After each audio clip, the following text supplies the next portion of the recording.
Mbola ho aminareo ny riavana ny famindram-po sy ny fahasoavana avy amin'Andriamanitra Ray sy Jesosy Tompontsika. Ary ny fanahy masina dia hitarika antsika hatrany hampianatra antsika ny zavatra rehetra. Mpanjaka faharoa toko fahatelo amby roapolo ny andininy fahaefatra hatramin'ny fahadimy ambin'ny folo. Efa novakiny namana mpiara-miasa teo izany riavana. Avaozany fanompon'ny fiangonana alahady 30 oktobra, alahady ahatsiarovana indrindra ny fanitsim-pivavahana na ny réformation, tantara nampiodina ny fiainan'ny fiangonana kristianina izany. Rehefa nanaraka ny vaky ny perikopa teo isika dia manomboka amin'ny fiaviana maherisetra na masika ny amin'ny nandravan'i Josia, ny tompo-tsampy rehetra, ny fitaovan'ny fanompo-tsampy rehetra, ny perikopa. Fa tena ilaina fantana hoe fananinina izy no nanao an'ity fihetsika tao maherisetra sy masika ity.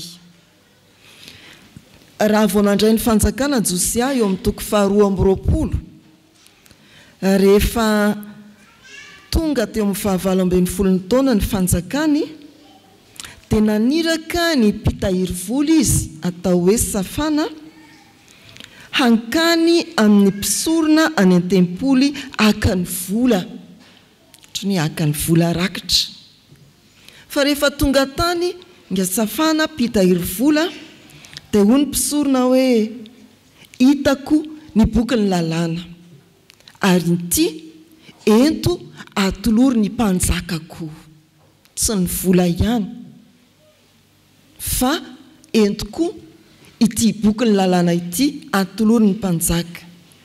Rehefa nandray ny boky ny mpanjaka dia novakina nandritra ny fitafiana izy, fa tsy afa-po tamin'izany izy fa nampaniraka iraka maromaro andeha any amin'ny mpaminany vavy atao hoe Holda hitady fanazavana inona ny dikan'io soratra masina io, inona ny dikan'io lalàna io. Dia nanazava ny mpaminany ary nitondra ny fanazavana tany amin'ny mpanjaka ireto iraka.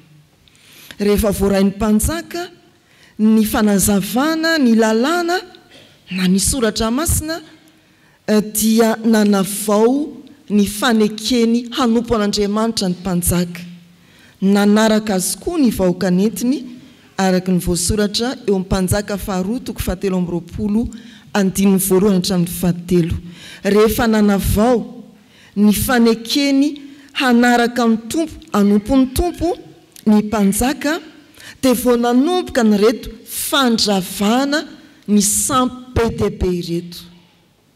Ireto zany no fototra iorenany atao hoe fiavaozana. Voalohany ny fandraisanao ny soratra masina eny am-pelatananao, raiso ny baiboly, vakio ny baiboly ary ianaro ny baiboly. Tsy mijanona eo fa iaino ny baiboly, avaozy. Zay ny voalohany, raiso, vakio, ianaro, iaino. Fa ny faharoa, avaozy koa ny fanekenao an'Andriamanitra. Rehefa vitan'i Josia zany dia nanomboka n'izao fanadiovana, fanavaozana manontolo izao izy. Ny voalohany manomboka eo amin'ny fiangonana tao amin'ny tempoly. Rehefa voarainy ary fantany sy niainany ny soratra masina dia nanao ny fanitsiana ny tsy mety izy midorany ho lavenina, ny tsy mety rehetra. Efa mamaky sika dia hoe ny lasa lavenina ka ny vovoka natao tao betela, ny vovoka na fafy teny amin'ny fahasambahoaka, zany ny voatany isato. ny fanomboana ny fanitsiana voalohany dia tao amin'ny fiangonana. Atombo eo amin'ny fiangonana ny fanitsiana izay tsy mety. Misongadina be ao amin'ny andininy faefatra fa lalina dia lalina ny fahotan'ny vahoaka ny jody no ny sampy miandahy miambavy tao amin'ny tempoly. Inona ny hoe sampy miandahy miambavy? Ny tsangam-bato anompona ny bala, ny fanompona ny Astarta izay andriamanibavy, bala andriamanitra lehilahy, torak'izany koa ny Asera fanompona andriamanibavy. Astarta moa zany dia fanompona andriamanitra izay miantso ny olona ampifangaro ny fanompona amin'ny fijangajangana. Hitantsika eo amin'ny andininy fahafito hoe manenona mihitsy ny vehivavy manao lay amin'ny fanompona ny Astarta. Izay ilay hoe fanompona miandahy miambavy. Tafiditra tao amin'ny tempoly ny fanompona ny andriamanitra bala, andriamanitra lehilahy, andriamanitra vehivavy, Asera sy Astarta. Tena hoe fifangarahoana fanompo-tsampy araka ny karazany avy. Dia azontsika eritreretina ve hoe etsy zany ilay tsangam-bato anankiray, sanatriavina dia ery ny tsangam-bato anankiray dia ary koa misy dia etsy koa misy. Zany ny tafiditra tao amin'ny tempoly. Izany no nandehanan'ny Josia voalohany. Tsy hoe izy niditra nandrava, fa ny bako ny mpisorona be sy ireo mpisorona mpiara-miasa izy miaraka amin'ny mpiandry varavarana esory daholo ireo fanaky bala sy Astarta ireo. Izay ilay fanitsiana, andravana ilay ota misongadina, ilay sampy miariary tao amin'ny fiangonana. Tena vonina amin'izany ve ianao? Raha mbola misy sampy miariary any atokantrano, nefa ny tokantranontsika kristianina vita mariazy, ho avy masika ve ianao ampy izay? Tena vonina ve isika fiangonana hiavao amin'ny zavatra tsy mety ka tokony ahitsy? Aleo mba hiavao isika. Maherisery Josia zakatsika ve raha hoe taovy an'izao daholo ty, taovy an'izao ty tsy mety, ty tsy mety. Zakatsika ve zany? Zao ny soratra masina, zao ny mahitsy. Ry havana malala zay ny atao hoe fiangonana miavao. Indraindray zavatra mitana ny fijerintsika dia manala ny masontsika amin'Andriamanitra. Tsy azo azoko mihitsy ny haiko raha vao tsy ohatran'izao ilay voninkazo ao am-piangonana. Sao dia lasa sampy izany. Any ve miandrona ny aim-panahintsika? Sarony voninkazo ve izay tsara dia tsara tokoa, tsisy maharatsy azy, ny azo fijaliana? Sao dia lasa sampy izany. Indraindray dia feo hafa no manendry ny sofintsika, mampiala ny feon'Andriamanitra eo amin'ny sofinao.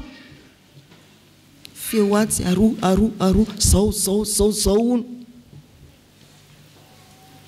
Esory zany tsy mifanitsy amin'ny sitrapon'Andriamanitra. Ny olana samihafa amin'ny trango eo amin'ny fiangonana dia mampanontany tena hoe fa inona moa ny idiran'izany amin'i Jesosy Kristy sy ny azo fijaliana? Inona ny fandraisan'ireny olana? Malasa sain'ireny amin'ny filazantsara an'i Jesosy, manjary ahilika ny filazantsara ary soloina filazana ratsy. Dia tsisy ifandraisany mihitsy. Ry havana malala rehetra amin'ny tompo, avaoza ny fanompony ny fiangonana, atombohy aty amin'ny fiangonana ny fanitsiana ny tsy mety, tadiavo ny sitrapon'Andriamanitra. Rehefa hita izany, tadiavo ny fanazavana, inona tokoa moa ny hevitra izany soratra masina izany? Ary dorola venina izay tsy mety sy tsy mifanitsy amin'ny sitrapon'Andriamanitra. Izay ny fiavaozana mahery vaika nentin'i Josia tao amin'ny tempoly. Fa tsy nijanona teo izy raha ny andininy 5 hatramin'ny 10 fa nalefa ny eran'ny tanàna ny fanitsiny, tsy malefadefaka fa toy ny teo ihany, tena mahery vaika. Teny an-tanàna dia nisy fiainana ny fanompo-tsampy isan-karazany ary ny mahagaga ry havana nanomboka tamin'ny andron'ny Solomona izay manodidina ny 300 taona talohan'i Josia. Raha ny tantara no dinihana dia efa nisy tsangam-bato-tsampy natsangatsangany mpanjaka, dia nanao toraka izany koa ireo mpanjaka taty aorianan'i Solomona. Lao asiana kely an'izao, lao asiana kely an'izao, tsangam-bato kely fanampiny any ilay fivavahana amin'Andriamanitra. Ireny rehetra ireny mipetraka isan-tanàna dia noravan'i Josia avokoa. Tsy ny tao amin'ny tempoly ihany fa ny teny an-tanàna dia noravany avokoa. Ry havana, tena manana fahasahiana sy nahery fo i Josia. 7 moa tena misy ifandraisany amin'ny fiarahamonina ankehitriny. Noravany ny tranon'ny olona nanolo tena hijangajanga ho fanompo-tsampy izay teo amin'ny tranon'i Jehovah, dia ireo nanenoma ny vehivavylay ho an'ny Astarta. Ore olona ny fiangorana izany lasa toerana inona? Fitsangatsangana. Niravainy ireny toerana ireny.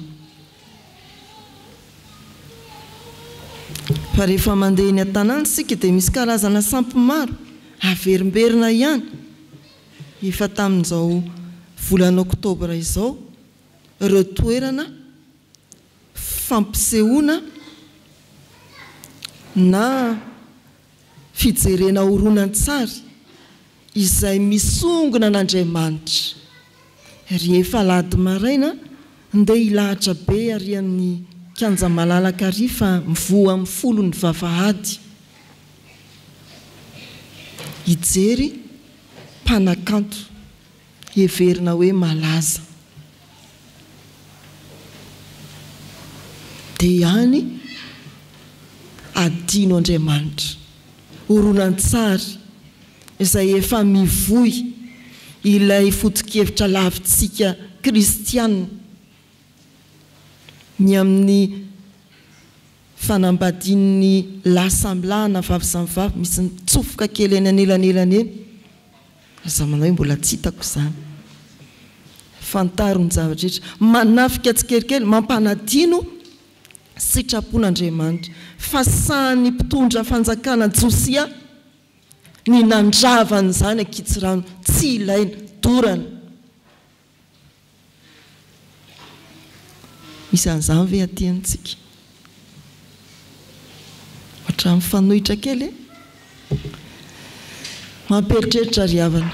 Ny mpitondra fanjakana Josia mpanjaka no mibaiko ny fiangonana raha vao ny sampy.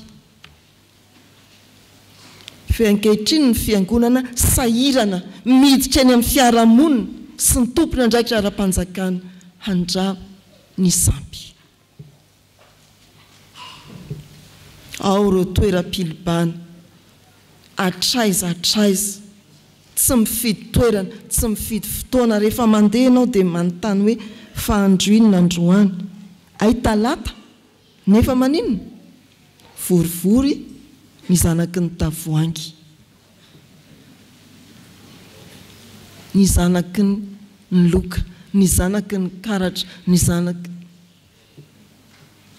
ny tsika lahady fifampitadiavana vao tafavory ny zanak'Andriamanitra. Mamperitreritra ane izany ry havana. Izany hoe toeram-pijangajangana, fanompoana ny Astarta.